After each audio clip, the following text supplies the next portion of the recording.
MOUDROS, a small town in the east of Limnos.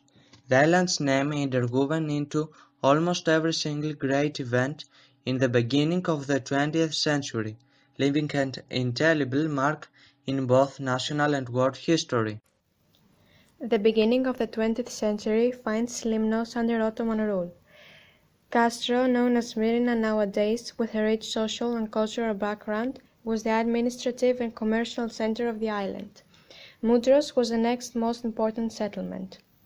The local residents, mostly farmers and stock breeders, fishermen and a handful of merchants, struggled to survive under the Ottoman occupation. The village develops far from the seafront. Only a couple of warehouse buildings can be seen where the port area is today. We are in the MOUDROS port area, a natural harbour which, as expected, was exploited by both Greek and foreign officers when the circumstances called for that. On the day of the outbreak of the First Balkan War, on the 5th of October 1912, Captain Pavlos Koudouriotis is promoted to Rear Admiral Commander-in-Chief of the fleet in the Aegean and raises the flag with the following day, on the 6th of October, the Greek fleet is already sailing around. Just outside Limnos there are two requisitioned ships with 600 marines. On the 8th of October, a party of two companies detached from the 20th Regiment disembarked. On the 9th of October, Limnos would be in Greek hands.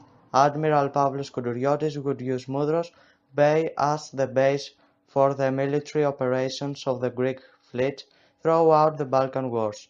The Church of Evangelistria becomes a spiritual haven for him at the times when difficult decisions needed to be made. By the 28th of October, the islands of Thasos, Ios, Evstratios and Imbros have been freed with almost no bloodshed. Samothraki, Psara, Tenodos and Ikaria come next, followed by Mytilene and Chios. The residents of Samos revolted against the Ottomans and freed themselves on their own initiative. On the 3rd of December 1912, the Turkish fleet ventures out of the Dardanelles. The so-called Battle of Ely, held in the mouth of Hellespontos, would last precisely 1 hour and 3 minutes. The Greeks would come out of it as winners, while the Turks would be counting their losses both in human lives and equipment. In the course of December 1912, the Turkish fleet would repeatedly venture into the straits, time after time getting repulsed by the HMS Averof. The Turks then decided to use the Ottoman cruiser Hamidiye as a lure so that they could trick HMS Averof into chasing Hamidiye in the Aegean, leaving his guard of the straits. The Rear Admiral Pavlos Koudouriotis does not fall in the trap though. On the 5th of January 1912, the Turks make the final attempt to sail the Aegean Sea, opposed by the Greek fleet out of Limnos, thus the Battle of Limnos. In 3 hours, time after the beginning of the battle, all Turkish ships, to the last one, withdrew into the Dardanelles. 800 shots were fired on its part. The Greeks counted 2 injured men, but no material losses. The Turkish fleet would never venture out of the straits again.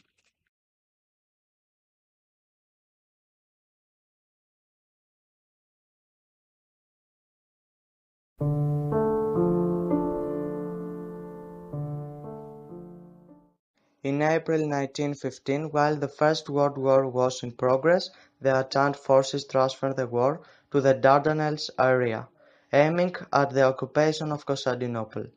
During war operations, the Bay of Moudros is to host a considerable part of the Allied forces.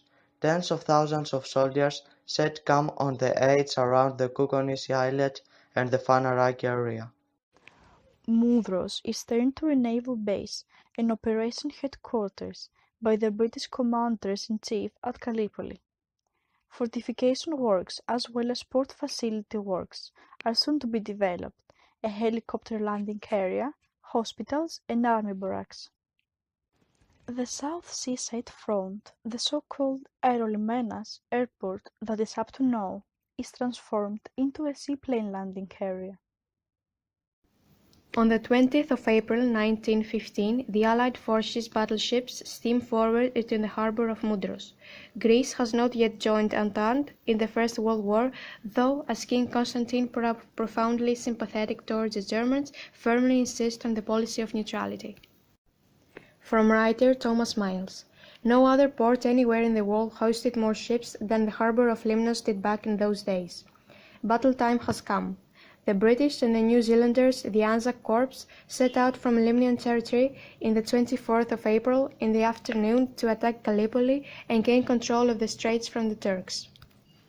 The War of Gallipoli remained in history as one of the most horrible bloodsheds of all times.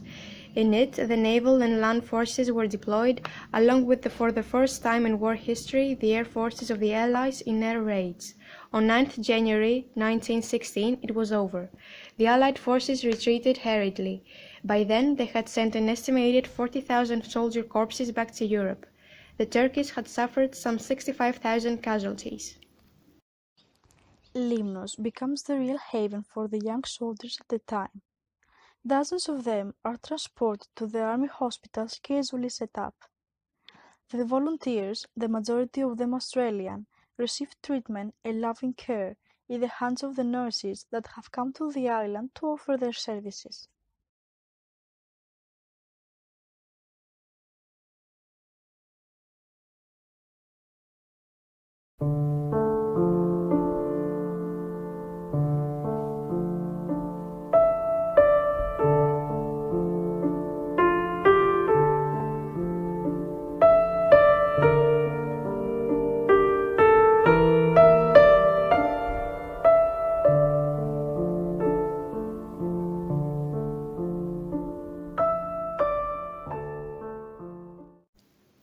Both in the letters written by the soldiers of the time and in diary entries by the nurses, one can find references to a calm, natural landscape which soothes the haunting memories of the trenches, to the hospitality of the local people, and to the relationships forged between the two parts. Friendships or affairs, weddings, even intermingle with the war landscape of horror and death, and forever unite Limnos and MOUDROS to the national anniversary of Australia and the nightmare of the defeat in Gallipoli.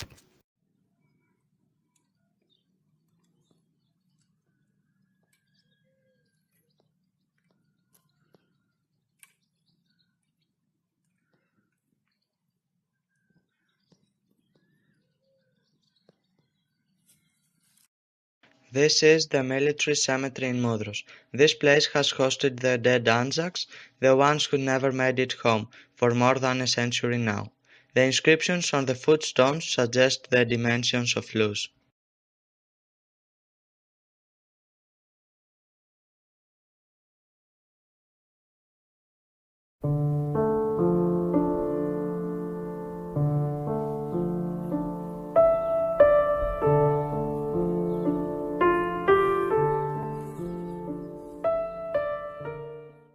If we look more closely, we will see some inscriptions in Russian on some of the footstones. In the end of 1918, following the end of the First World War, the British and the French decide to campaign in Ukraine in the scope of offering support to the Whites, the Tsar nationalist supporters, against the Bolsheviks. The Battle of Crimea in the beginning of 1919 leads to the end of the Russian Civil War, with the White Army experiencing total defeat. A group of Cossacks numbering 5,000 people disembark on Limnos Island with their families. They will stay on the island until December 1921. During this time period, 350 Russians die, among them 82 underage. Most of these people were buried in the village of Portiano, while the military cemetery in MOUDROS contains 29 burials of Russians.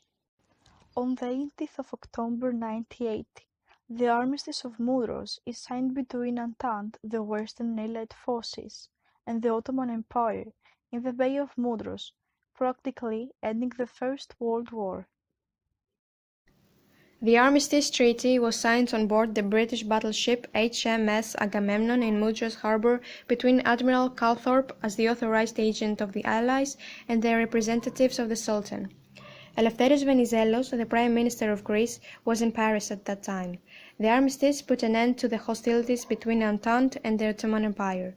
It made the Ottoman Empire concede the occupation rights to the forts controlling the Straits and the Bosporus to the Allies. A small, rather neglected place.